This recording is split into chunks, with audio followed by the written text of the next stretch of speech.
Christie Aphrodite of SoulJourneysRadio.com, and I just wanted to talk with you today about what people with respiratory issues, asthma, bronchitis, and such can do to help themselves naturally. And if you've watched any other of my videos or listened to my show, you already know that I had asthma. And starting from the time I was a child and on well into my 20s and 30s.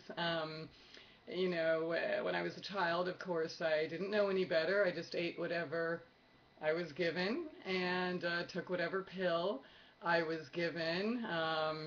Theophylline, prednisone, inhalers, allergy shots. I mean, just horrible. And honestly, I mean, anyone who's going through that and, so you're out at a play and have an attack and have to get sent to the emergency room and you can't breathe and you're gasping for air, it's kind of scary.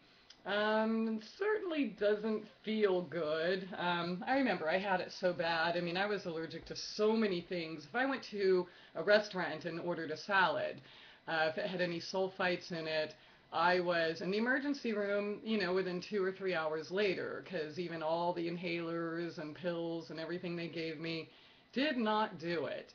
Um, so pretty much I got sick and tired of being sick and tired and started looking for alternative means because, Mother Nature is smarter than man, period. And all of the man-made stuff that I had put my faith in for so many years was not working. So I have been really blessed to be able to help a lot of people get over these conditions, including COPD. I forgot to mention that.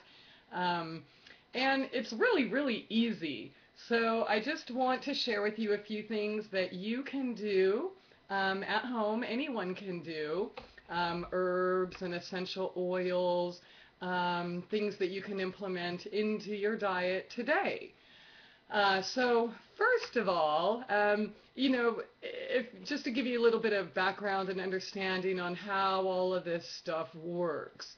Asthma is pretty much, it's a huge obstruction of the airways. And during the attack, the spasms and muscles surrounding your bronchi constrict, basically inhibiting the exhalation and inhalation. So the inhalers that we take will, kind of break through that so that you do have some sort of relief.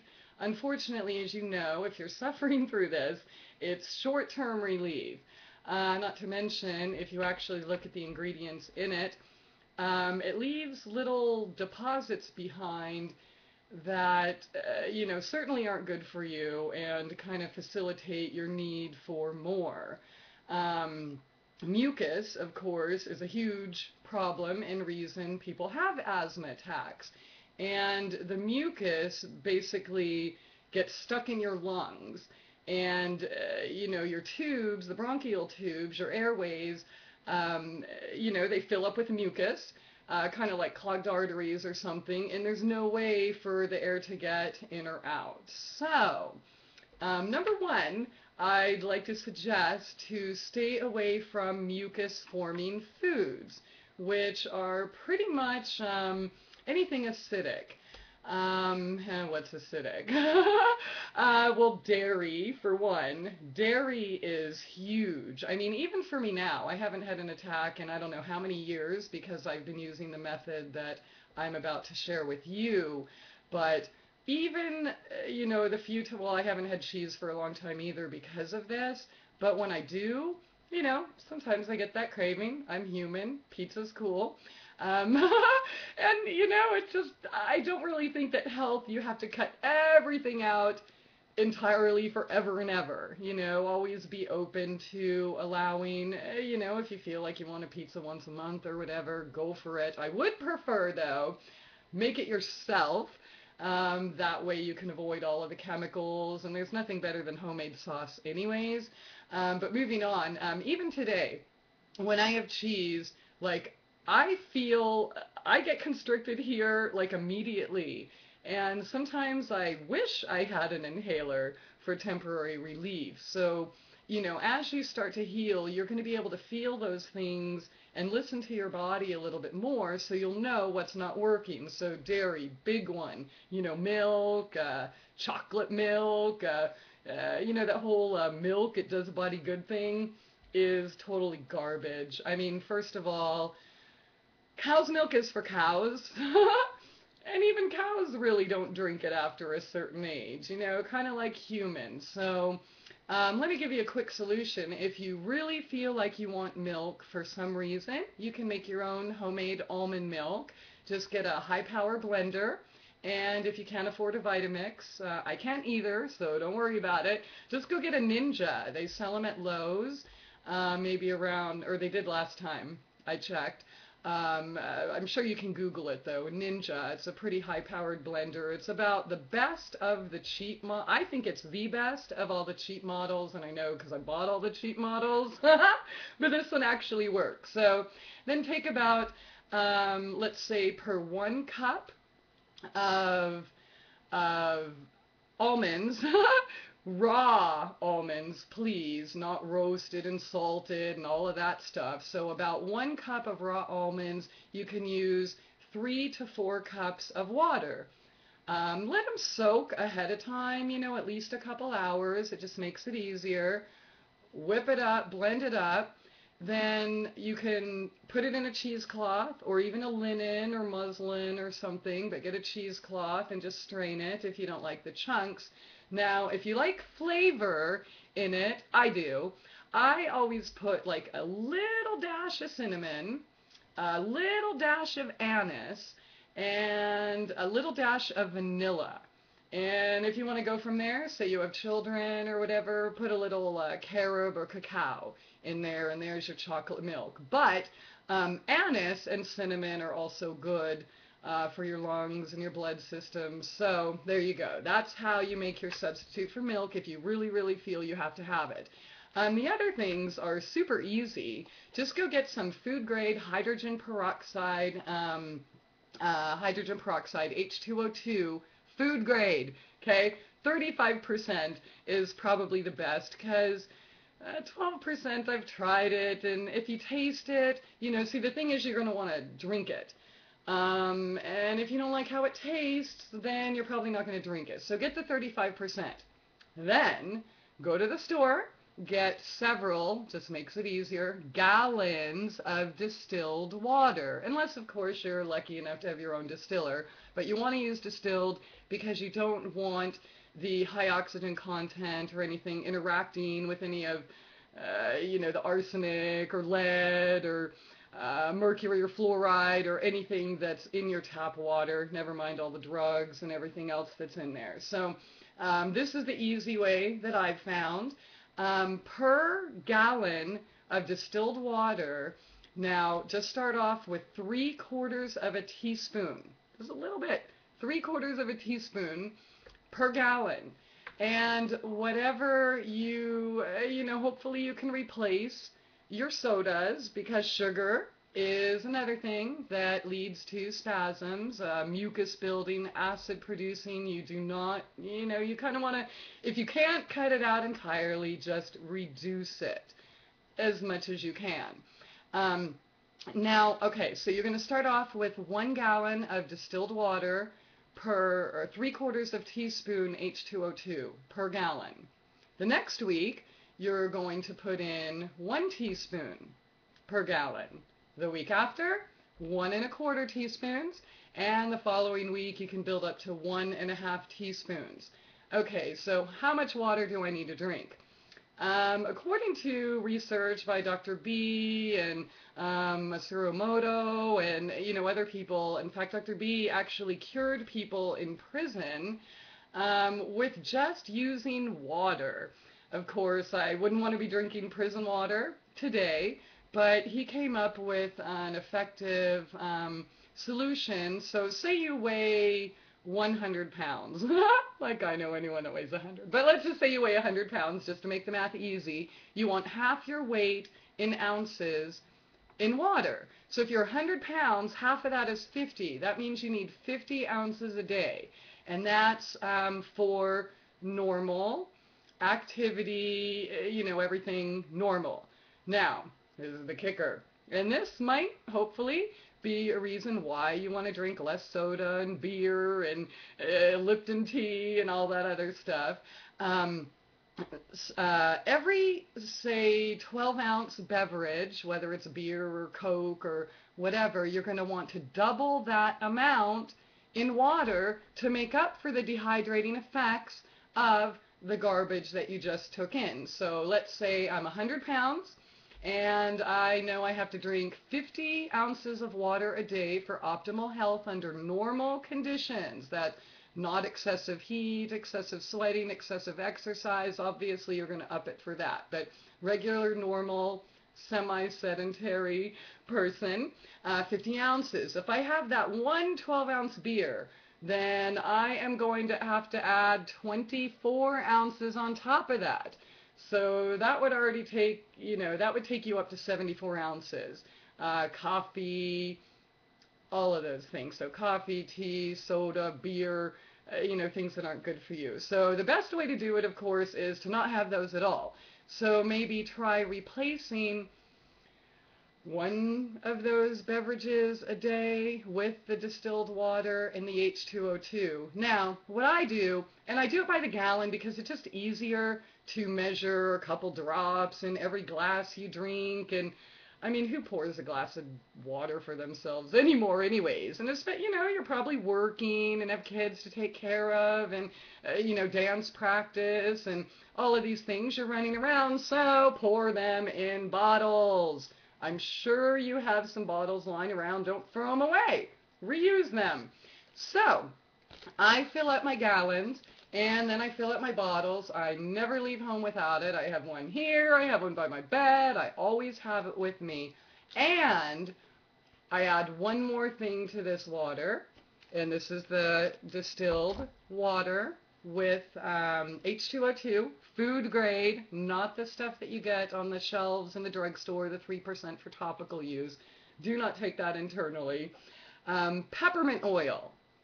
I just take a drop, 2 max. This is a pretty big bottle, so if 2 gets in there, I don't care. If it's a regular bottle, just 1.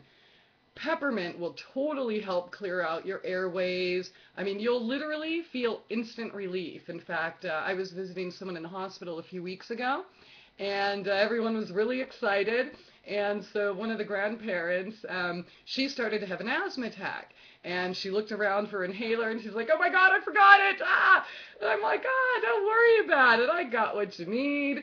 So, of course, I grabbed her some of my distilled water with H2O2 and poured some in a glass and then gave her a drop of peppermint, and literally, instantly gone. Okay, so there you go. 100 pounds, 50 ounces. 200 pounds, 100 ounces. If you have any strenuous activity, let's say you're, well, I don't know, those jobs that keep you working all day, say construction out in the sun and climbing ladders and building roofs, you're probably going to want a little bit more than that. But you know your body best, so just take it like that. Peppermint oil. Now, I do want to say, don't just go buy it off the shelf. As you well know, if you're watching these videos, you probably already know that certain people are allowed to lie, flat out lie, on labels. They can call it pure and natural, but it's not. And honestly, I've looked into some of the big essential oil companies and followed their websites. I followed all of the information there and found, for example, one of them claims to harvest 60 barrels of lavender per year, yet they're selling 360 barrels per year.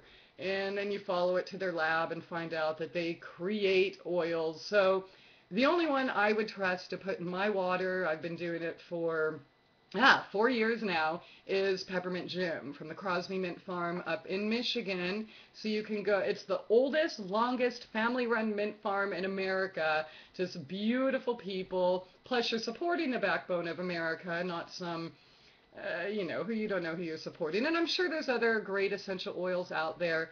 I just know this one is freaking magic. I mean, it doesn't stop with the asthma and the breathing, also the sinuses, the headaches, etc.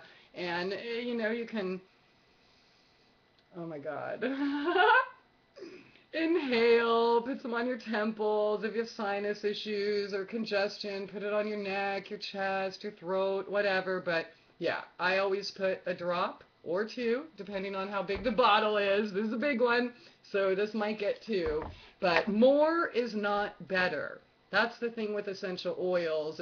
I had a friend, he saw how good it worked, so he went and bought a bottle, and like 3 days later it was gone. I mean, for a normal person, this little bottle should last you a year.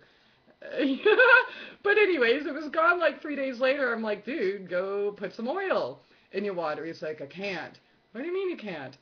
Well, I drank it all. Like, okay, well, that's not doing anyone any good. So more is not better. It's not worse either. I mean, it's not going to hurt you. You're not going to get sick. It's not like taking too much Sudafed or anything like that, because it is. It's 100% pure and natural. Been to the farm, been to the distillery.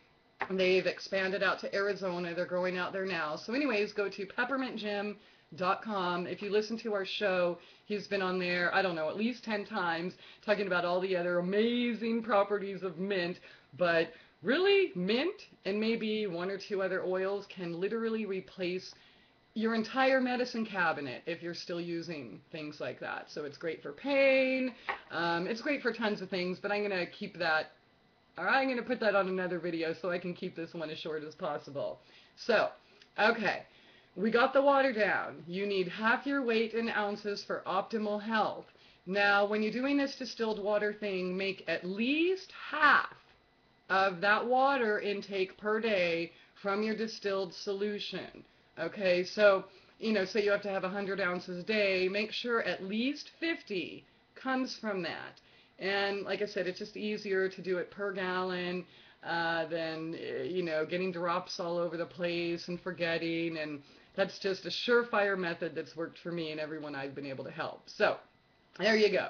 That's quick and easy and super, super tasty. There's some other things, though, that you can do. You can incorporate into your diet as far as essential oils go. You can even use spearmint or wintergreen, even eucalyptus, or tinctures, say fenugreek, mullein. Mulleine's one of my favorite. Mullein is absolutely amazing. In fact, it was respiratory medicine up until, Big Pharma took over a few decades, maybe a century ago. All respiratory medicine. And you know how they took it? They smoked it. So, I'm sure you have some mullein growing around near you. It's that beautiful, you can Google it right now to see an image just to make sure. Pretty little yellow flowers on top, and they can get really tall. They look like fairies. They're just so gorgeous, and they're perfect toilet paper if you get, say, stuck in the woods or something one day, because they're nice and soft and fuzzy, big, beautiful leaves. So anyways, get to know your mullein. Mullein is amazing. Chances are it's already growing somewhere near you. If not, there's plenty of places you can get some on. And if you wanted to try a smoke blend with mullein, I make it with wormwood, motherwort, mugwort, mullein, some sage, and sassafras. And that is literally, I gave some to a truck driver once a few years ago, and he was so cute. He's like, what? You mean you're telling me to smoke and that's going to take care of my respiratory? He's like totally blown away. I'm like, just whatever, just try it. You don't like it, kick me. So he tried it. Meanwhile, he took it with him everywhere he went. And so like everyone he ran into, Oklahoma, Pennsylvania, Missouri, wherever, if they were in the truck stop or maybe even visiting family and they were coughing or had respiratory issues, he gave them some of this blend and they smoked. And so anyways, so I know the whole, smoking's bad and smoking kills people, and I personally don't believe that. In fact, tobacco specifically, getting on to something else that people smoke, was medicine before they ended up poisoning it with 4,000 different chemicals, at least 200 carcinogens that they admit to. So, um, if you smoke, and, I wouldn't smoke, I don't smoke cigarettes. I do smoke homegrown tobacco, and I definitely smoke mullein and other sacred herbs. So it's not really the smoking that hurts, so let's differentiate smoking tobacco or smoking cigarettes or smoking mullein or smoking cigarettes. And, plus when you're ingesting these sacred herbs, they have a magic to it. You're literally ingesting the soul of the plant, especially with the essential oils. And I just want to say, if you're going to go out and pick some mullein, please have respect for the plant. And just ask them. Say you come across a field and there's 10, just ask, which one of you are here for me and which leaves can I take? Don't totally desecrate the plant. You respect her and she will respect you.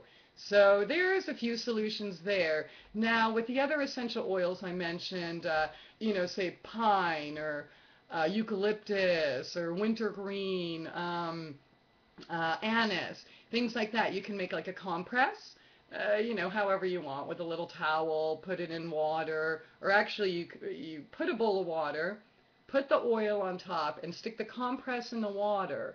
And, they're not water soluble, so you're going to end up with the oil on whatever you choose to use as a compress. And, so you can hold that, you can smell it, you can put it in a towel, you can simply just inhale them, you can ingest them. There's so many choices. I think I forgot a couple. There's camphor, pine, and you know what, there's so many, so I'll probably forget a bunch. But anyways, there's some herbs for you, as well as anise, licorice even, marshmallow. You can take these as tinctures or teas.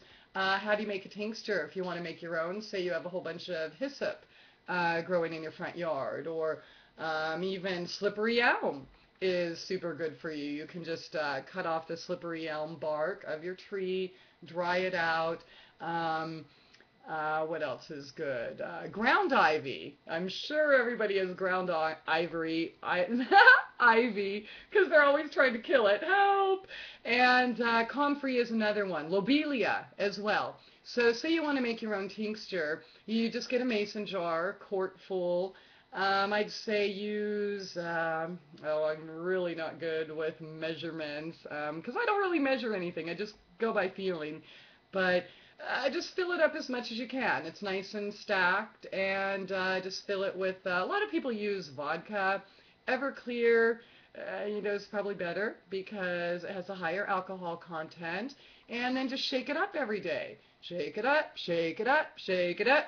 6 or 8 weeks later, there you go. Strain it, and that's your tincture, and you really only need a couple different drops. So there you go. I hope I gave you some ideas of what you can do if you are suffering respiratory issues. But first and foremost, cut down on those acid-producing foods. So as I mentioned, sugar, I mentioned dairy products, starches as well. Let's just put processed food in that whole lump. So basically anything in a box or a can, if it has a really long shelf life at the store, that is acid producing, and that is not going to help you with your respiratory issues, okay? What are the Snapple or Lipton iced tea or Starbucks lattes and soda pop, it's not good for you. So I would say try to reduce that stuff. Definitely do the water, and even if you don't do anything at all, say you don't change your diet at all, implement the H2O2 with distilled water and a drop of peppermint oil per bottle or glass, and I promise you, you're going to feel amazing, like instantly. There's one more thing I wanted to say. Gosh, and I can't, oh shoot, it was really important, and I guess this is the problem with direct uploads. So I can't like edit it and take it away. Oh, something about tinctures or I know. Here's another thing that I wanted to share in regards to lung specifically or respiratory issues. I learned, I've been talking about it a little bit on the show, but each of these diseases we experience are coming from somewhere energetically, whether we are conscious of it or not. And what I have seen with people with severe respiratory issues or chronic respiratory issues or even temporary is that they are not feeling safe or secure, or you might even feel smothered, um, and not really feeling worthy of life. So energetically, when you feel these issues, these attacks come on, pay attention to what you are feeling beyond that. Ask yourself, do you feel safe? Do you feel nurtured? Do you feel smothered? Maybe it's an overbearing parent or, a really controlling husband or wife or, boyfriend or girlfriend, whatever, or boss even.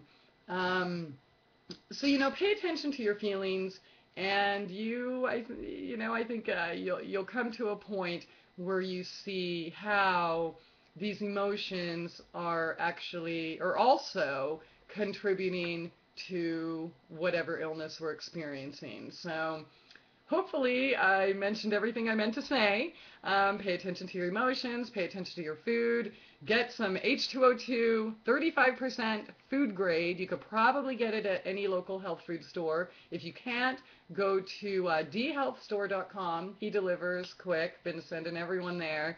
He has H2O2 and plenty of other things, tinctures and stuff as well, if you don't want to make your own yet.